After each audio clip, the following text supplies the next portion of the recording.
With the release of Fusion World's first set, Awakened Pulse, Blue lines up to have an amazing range of cards from the early game all the way to the late game, and arguably one of the most busted cards in the set. So here's my Blue set review. There are a couple of caveats I want to make sure to cover. First off, I will not be covering leaders here because standalone, I think it doesn't provide enough context. So we will do a separate review of leaders in a different video. I also will not be covering things like super combos and vanillas. Super combos, they go in every deck and there are 4 of, so it kind of doesn't matter. Just pick the one that makes the most sense for you. And then generally vanillas, usually they're like a stopgap card. They all follow the same curve of like 1s or 15s, 2s or 20s, so on and so forth. So in that regard, I don't think there's much to talk about. The only time I'll ever really talk about a vanilla is when there's specific archetype attachments to any given vanilla. At the top, we have Z tier. Z tier are meta defining cards that skew the way people deck build specifically to be able to interact with or play with certain cards. And every time you build a deck or play against a deck of this color, you need to consider that card. It is so integrally powerful that it warps the entire meta around it in some way, shape, or fashion. All in all, incredibly powerful staples of any given color. In A, we have top tier inclusions. These are your staples of staples, the cards that every time you start a deck, all right, we start with 4 of these. They delineate themselves with Z tier cards because they're not warping the meta around them. They're not so incredibly powerful that they shape in the way people think about playing the game, but it's every time I start a deck, I need to start looking at whether I'm going to include these cards. They feel really good to play. They feel good to draw on almost any point in the game, or they revolve entire strategies around them and they're incredibly good at doing so. When we look at B tier, we're looking at just fine inclusions. Nothing crazy, but solid cards.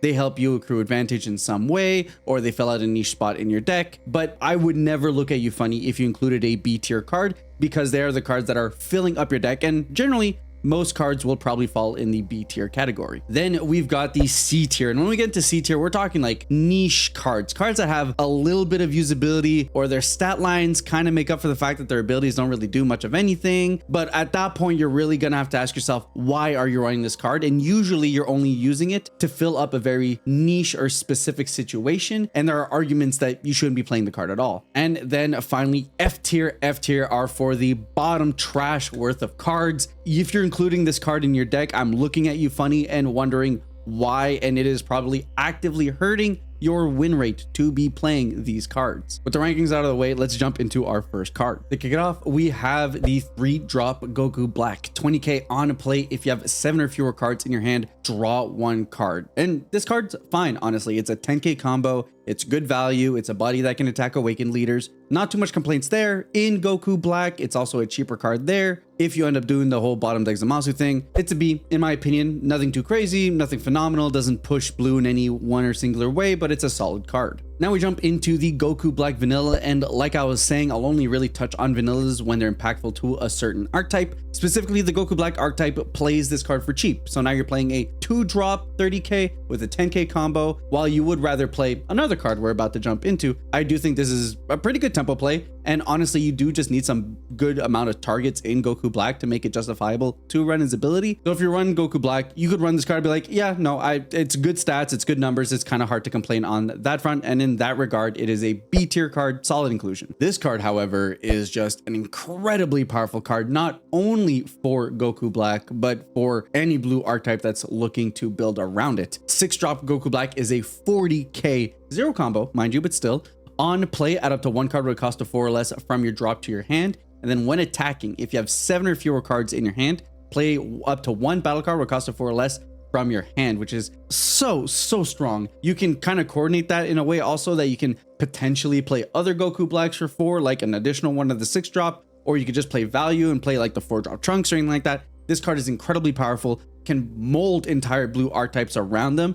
It's just a hard body to deal with on his own, keeps producing value turn after turn after turn, and is honestly just a phenomenal inclusion in any blue deck. And for that, it is our first Z tier card. It molds cards around it. And honestly, if blue positions itself to being one of the big threats of the game, then your opponent has to consider how they're going to deal with this card. Next up, we've got 1-drop Gowasu. And honestly, when it comes to searchers, not much there. I might rank one or higher or lower based on if it has like really good combo power or really good stat line or anything like that. But in general, if we're looking at like 5k combo, 5k base power, look at the top 5, find a card, B tier, not much to talk about there. Then we've got the 2-drop Gowasu 15k, 10k combo. When KO'd, choose up to 1 card with the cost of 2 or less in the value and return it to its owner's hand. Can be your own card, can be your opponent's card. Honestly, I don't think this is that great. If blue eventually gets some way to self KO cards, I think this will be better. But in general, I don't think this is anything too crazy here. I don't think it does anything too special. It's kind of hard. You can line it up so that you attack with it on your opponent's unawakened. Now you're applying pressure. And then if they deal with it, they lose the tempo of losing a 2-drop. But odds are they can sequence that turn in a way that doesn't really matter. C tier card. You'd have to give me a really strong reason to want to include it. Then we get into 1-drop Zamasu. On play, choose up to 1 of your opponent's battle cards with a cost of 1 or less and place it at the bottom of its owner's deck. It's a 5k, 10k combo. The Goku Black deck needs cheap Zamasus to be able to kind of run its engine. Honestly, I don't hate this card. I think it's fine. It's a B tier card. You run it in that deck. You could run it in other decks if for whatever reason dealing with blockers is something you're having an issue with. 1-drop blocker, get away, then 10k combo. Has some nice utility there. I can't really complain. Then we've got the other 1-drop Zamasu 10k combo. Permanent. If you have a Goku Black battle card, this card gains blocker. I don't love this card specifically because it's a 10k blocker and it's a 10k combo. So its stat lines are bigger than a lot of other blockers. But in general, the fact that you need the Goku Black means that it's very specific to those positions. And usually I find the 1-drop blockers are really bad and you usually kind of need 2 to line up in a way where your opponent can't effectively deal with it. I don't love the card. I think it's a C tier card. There are niche builds in which maybe it kind of plays out, but I don't particularly love the card. You may just play it because you just want another Zamasu to be able to play in your Goku Black deck. Fine, but I'm not in love with it, and I feel like you're not doing much for it. In that same vein, we've got 1-drop Shoot, 10k blocker, 5k combo. Again, nothing special there. C tier. I don't like the 1-drop blockers. I think they have some utility. I think Zamasu has more utility, but specifically because in Goku Black deck. But again, it's specific to that deck. I don't kind of love what it does. I think in general, it's nothing special. C tier card. You probably can find something else, but if you need a blocker, sure. Jumping into the Saiyan side of things, we've got Son Goku 2-drop 15k, 10k combo. On play, choose up to 1 of your battle cards with a cost of 4 or more and return it to your hand. Choose up to 1 of your opponent's battle cards and return it to its owner's hand. Thankfully, this is specific to blue because obviously it leads to this weird tempo swing where like you're losing a 4-drop and then you get to choose an opponent's body and lose anything. But the fact that you can target anything on your opponent's side is pretty huge. And then you do get a 15k, 10k combo out of it, which is kind of nice. You get to reuse on plays of your 4-drops if you'd like to do that as well, or higher, of course. So in general, while I think it reads badly, and sometimes it kind of is, because we're specifically in blue and we want to deal with the hand manipulation, and there's a lot of on plays that we want to use, I don't particularly mind this. I think it's an okay card in some builds. The stat lines are fine. So I think B tier is where we'll sit this Goku for now. Alternatively, we've got this 2-drop Goku, and I absolutely love these style of cards. 15k, 5k combo blocker, which on its own wouldn't be great, but then has the permanent during your opponent's turn. If you have 7 or fewer cards in your hand, this card gets 10k power. I love this, especially in the face of crit leaders. Having a singular blocker that can effectively hard shut down what crit leaders are trying to do, and then they have to combo into your blocker if they want to get rid of it, so that maybe the turn after they can start dealing damage to you with their crit body, is absolutely massive. I think the 25k to 20k lineup is so incredibly good for these, and at worst they buy you a turn of just not getting critted. I love these cards. They have them in a couple of colors, and I think they're incredibly valuable and something I consider in every single one of my deck builds. So with that, honestly, easy A tier. You're not always going to include them because there are sometimes based on the meta where they don't make a lot of sense, but there's going to be a ton of utility for these kinds of cards. They're just beefy enough that I think they're very much worth considering. Next up, we have a line of Trunks cards, which I'm honestly not hyper excited for any of them. They're not bad by any means, but I think the way that they line up with the way the meta is going to play out kind of forces you to do a lot to make them very functional. First, we've got the 2-drop 30k, 10k combo. So amazing stat lines. Trunks feature when attacking at the end of the turn, place this card at the bottom of your deck. Now, naturally, if you play this in Trunks, you can attack with them, bounce them back to your hand, not have to worry about that. And then you can use the time machine archetype, but I don't like that archetype at all. I think at that point you're running some very mediocre cards to make a okay combo kind of play out the way that you want it to, and it's not loopable because we're working with extra cards instead of field cards.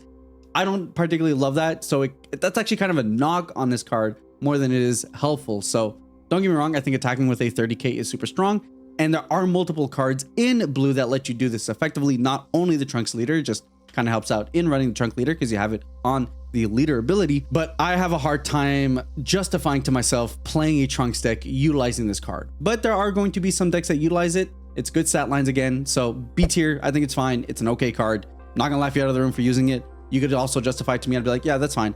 I just have a hard time thinking that it goes in most any blue decks I want to play. And then even in specifically the Trunks deck, I would probably only do it for testing purposes more so than having a final build I want to play. Next up, we have the SR 3-drop 20k Trunks Future 5k combo on play. Add up to 1 card from your life to your hand, then choose up to 1 battle card with cost of 5 or less and return it to its owner's hand. Again, with blue, can do our own, can do our opponents. 5 cost is pretty good. At that point, we're hitting double strikers. In green, you're hitting things like the 5-drop Goku, which is kind of nice because then you can get your opponent off of getting free destruction abilities for a turn. But the way that plays out, I really wish it was bottom deck. And it's probably too strong for bottom deck. But the fact that it goes back to the hand, which means you're giving back your opponent combo power most of the time. If you do hit a 5-drop, sure, you set them back on tempo, but they get the on-play abilities where the blue and the red cards usually have on-play abilities. The green one does. The only ones that don't is yellow, so I guess it's really impactful against yellow decks, but it's just not great. The stat line is fine. It's a 20k. It's good tempo. I think it's a card that you can include in decks, and I'll be like, yeah, no, there's a couple of slots here that make sense in which the flexibility of having a battle card that can also be tempo loss for your opponent is okay. But in general, I don't think the card is phenomenal. I don't think you're auto-including it in every blue build, so it is a solid B. Not amazing, but a decent card. And finally, to continue that trend, we have the 4-drop Trunks 25k 5k combo critical on play. Choose up to 1 battle card with cost of 3 or less and turn into its owner's hand. This is probably my favorite of the bunch. 25k critical attacker lines up really well with the meta. It can still attack into Broly. With just a 10k combo, you can attack into a Gohan. It attacks into every other leader in the game for positive numbers. So honestly, I love this card the most out of all the Trunks cards. I think it's very solid. I think it has good stat lines. I think it has good abilities. Do I include it in every deck? Maybe not. I think the 4-drop slot is very contested, especially in these different decks. But I think, you know, it lines up with the Goku Black. It lines up with a bunch of different things that make it the most appealing one. I'm still going to give this a B, but honestly, you could push it to A territory. It is definitely my favorite Trunks, and honestly, you'd probably be right on that regard. And finally, on the Trunks side, we have Trunks Youth, a 2-drop 15k 10k combo blocker with an on-play add up to 1 card from your life to your hand. In general, unless they're really badly statted, I'm giving all Self-Awakeners A tier. There are so many reasons you want to be able to manipulate when you get to awaken or not, and Trunks is just fantastic. It's got good stat lines. It's blocker, so it has extra utility outside of just being a Self-Awakener. So in general, I think these kinds of cards are fantastic, and Trunks is one that you have to consider in every single blue deck you ever make. Again, nothing warping, but very solid A tier card. Haru and Maki are a 1-drop 5k 10k combo on play. If you have 7 or fewer cards in your hand, choose up to 1 of your Trunks Future and it gets 10k combo for the turn. I see the synergies, honestly. On face value, it is essentially a 1-cost 20k combo. You bump up your Trunks, you attack with the Trunks, and then you give it the 10k combo. It's 20k. You can bounce the Haru and Maki if you're playing Future Trunks specifically, bounce it, play it again. Now it's accounting for 30k combo on 1 card. But the problem that it's specifically with Trunks Future makes it a little iffy, makes it a little niche. And the fact that the Trunks Future cards aren't the best cards you want to be playing, in my opinion, versus kind of the other stuff you could be using on your blue top end, makes it tough. And then you're kind of balancing your bounces between using it on this versus using the 2-drop 30k, and it's a lot of shuffling a lot of cards around for, don't get me wrong, a ton of value, whereas you could just be doing it much easier with other cards that we'll be talking about in just a moment. So in that regard, I think it's a C tier card. I don't love it. I think there are some potential niche uses in which you can get the right deck to make it work, but I think you're really gonna have to work hard to justify to me why we would be playing this card. Specifically, we love generically good cards, and Pan slots in really well into that. 1 cost, 5k power, 10k combo on play, draw 2 cards and discard 2 cards from your hand, which is incredible. Blue has fantastic tech cards, which can often get clogged in your hand depending on the situation. The fact that Pan can clean that up, the fact that Pan can put stuff in your drop, which blue really wants to recur back to its hand afterwards. Honestly, this is a phenomenal card. It's great. You don't plus off of it, so do note, right? Like, it's not a draw one, but the fact that it fixes your hand, it cleans up your hand, and specific to blue, sets up your drop for future plays, especially with the card that we're just about to talk about, makes it a phenomenal inclusion. A tier card. Very, very solid. Next up, we have what some would argue as the most busted card in the set, 1-drop Pilaf. 5k, 10k combo. On play, if you have 7 or fewer cards in your hand, add up to 1 card with a cost of 1 or less, and Earthling in its special traits from your drop to your hand. And this is an incredibly goated card. Realize that it does not specify non-Pilaf cards. And blue is incredibly good at bouncing cards into your own hand. So you can infinitely recur your ability to be able to get peel-offs. Play a peel-off, get a peel-off from your drop, attack, combo away the peel-off, play peel-off, get the peel-off back from your drop, and then just kind of do that infinitely. And then it's not even limited to just battle cards. So you could do it with, say, Future Hope Slash or any other. We can recur Pan. What do I need to fix my hand? Get the Pan, play it. It is such a good engine for blue, and it's warping to the point where you need to give me an excellent reason as to why you aren't modifying your deck to include this card and other cards in its engine to make it work, to a point where it is hard for me to justify playing any other mid-rangier style deck blue builds without looking at peel off first and building around him, which just goes to say how incredibly powerful this card is. And left as is will probably be the face of blue up until who knows when. Toning it down a little bit though, we've got the 1-drop Bulma, 5k power, 5k combo. Activate main once per turn if you have 7 or fewer cards in your hand. During this turn, the next time you would use an extra card from your hand, reduce the cost by blue.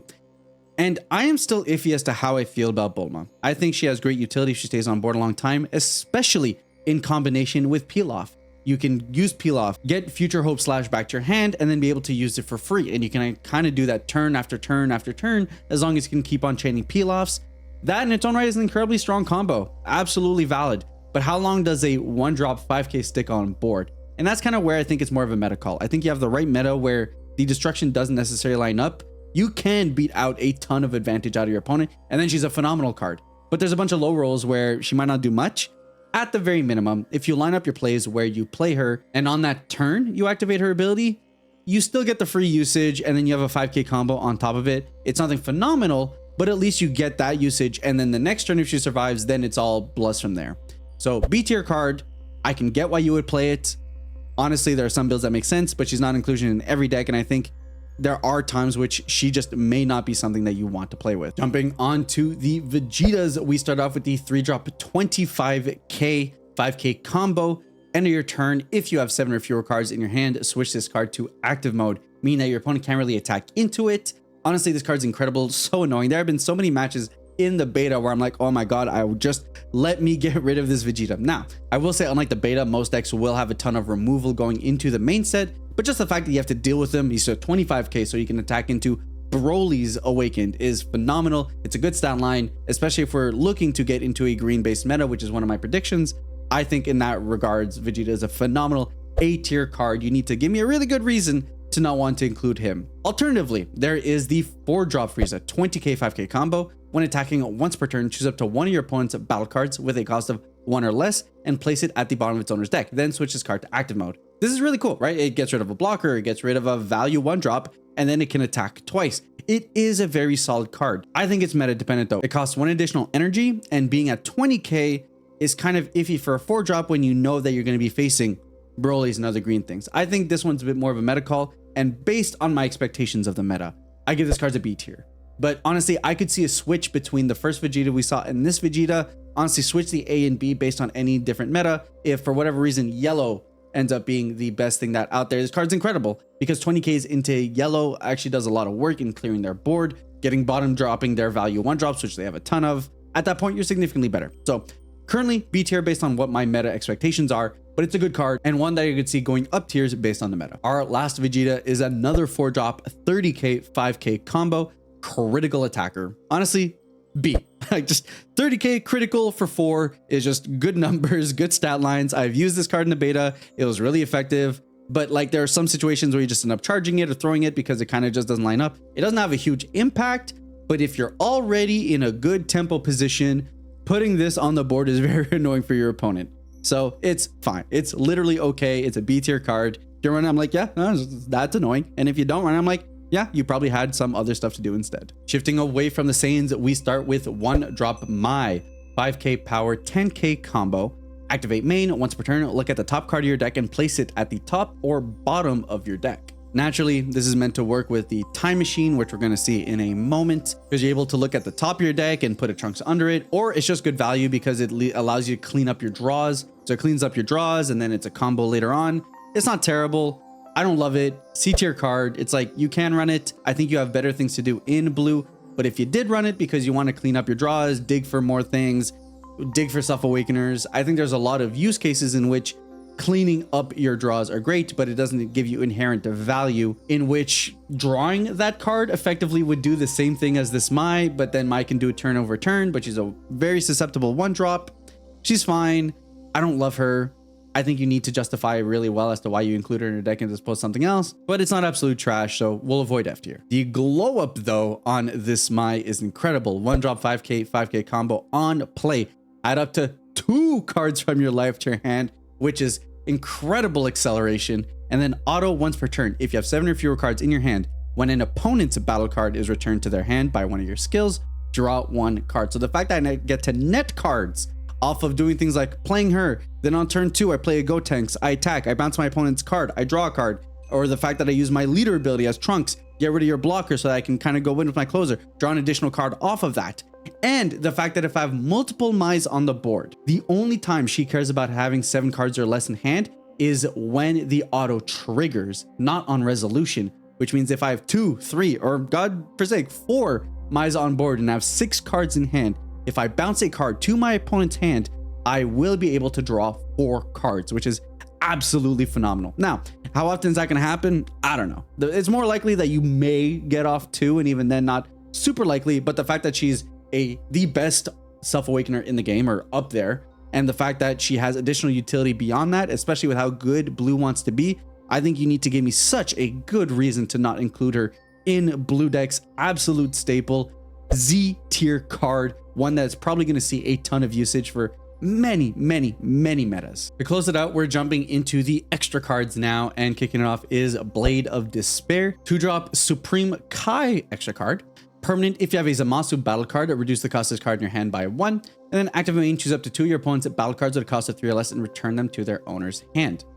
Honestly, decent card. I think there are a lot of blue builds in which you want this. Naturally, you need to be running Zamasus to get full value out of it, but I could play this for 2 and not be upset. 2 to get rid of 2 3-drops is very real, especially with the fact that blue is very susceptible to bum rush decks, right? Like Ginyu is a big struggle matchup for blue decks, and in that regard, having the ability to just continuously remove their board between Blade of Despair and Sinister Sickle, which we're going to see in a minute, is super solid.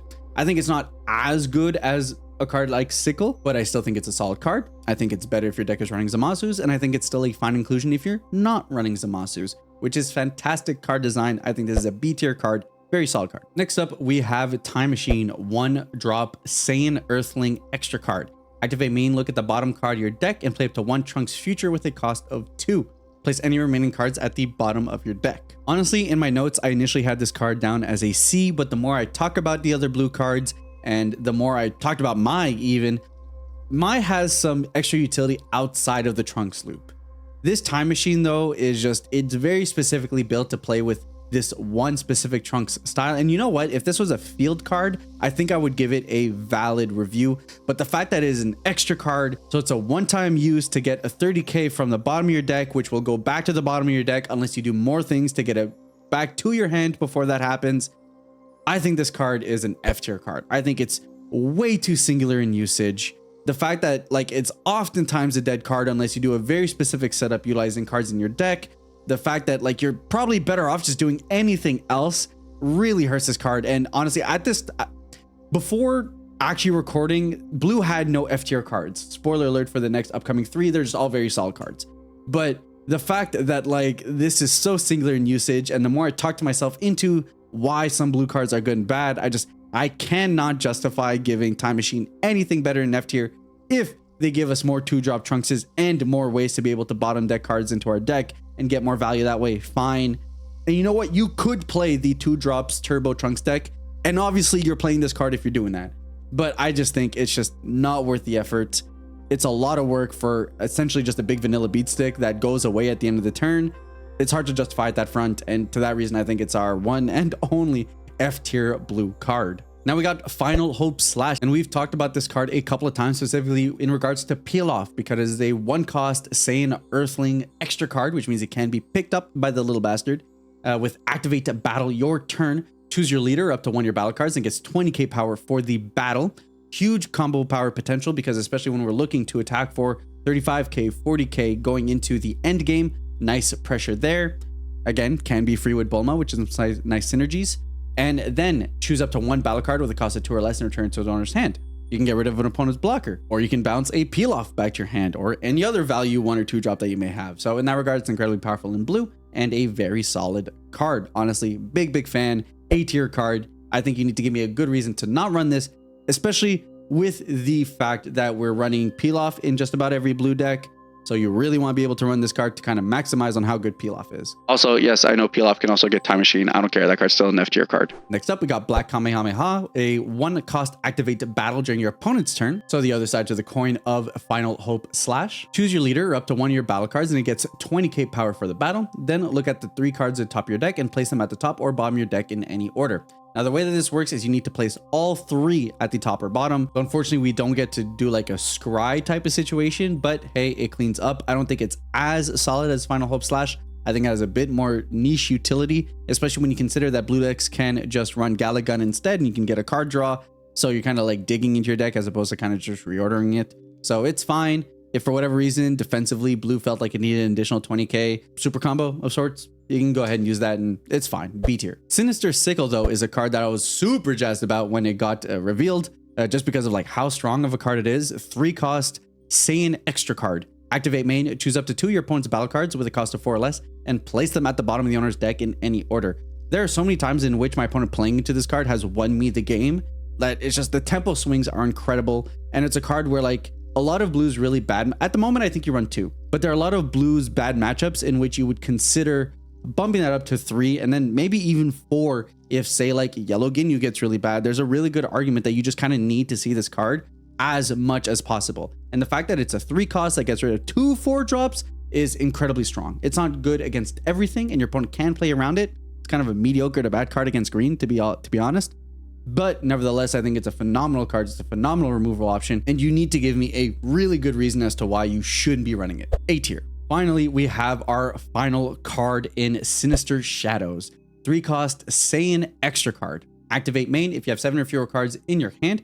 Choose up to 1 of your Goku Black battle cards and switch to active mode. And for a while, we weren't too sure how good this was going to be. The only Goku Black card left that wasn't revealed was the SR. So like, hopefully it has something good worth attacking, and it does. That Goku Black is incredible, and being able to attack twice, not only for the huge 40k stat lines, but with the ability to be able to play additional cards on top of that they themselves can attack is incredible. The problem is that it's a very specific extra card for a very specific archetype and you kind of don't play it anywhere else. And the only reason it's really good is because Goku Black is good in like any blue deck. So in that regard, I give it a C tier, but it is a very specific C tier because it's kind of a very specific card that has very specific usages with one specific card.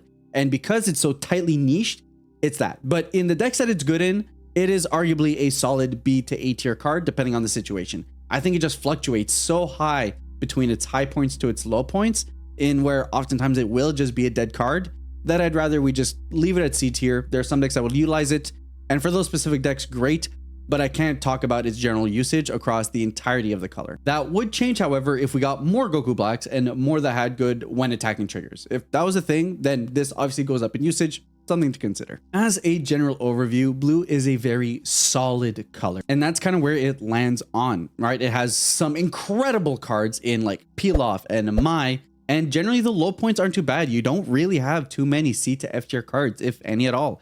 Most and the bulk of the cards are all in B. They're all solid, good, decent cards, and you have phenomenal finishers. So it's a good color. But when we're talking in the face of things like green, which got like incredible cards, and red, which has like things like the secret rare and these other high powered cards that kind of make up for the fact that it has a lot of B tier cards, and that those colors don't need to play around a requirement like having 7 or less cards in the hand, which oftentimes isn't a big deal for blue, but it's still something you need to play around, means that blue kind of positions itself as being a good solid color, definitely not a bad pick, but one that kind of needs to work around the meta as opposed to being the meta definer, generally, in my opinion. But you still have incredibly powerful cards like Pilaf, Goku Black to have a wild heyday. So honestly, if you play blue, I think it is a very solid pick and you'll have yourself a great time. That's just one color. However, if you want to check any other reviews for Awakened, pull subscribe buttons in the bottom, and I'll catch you guys on the next one.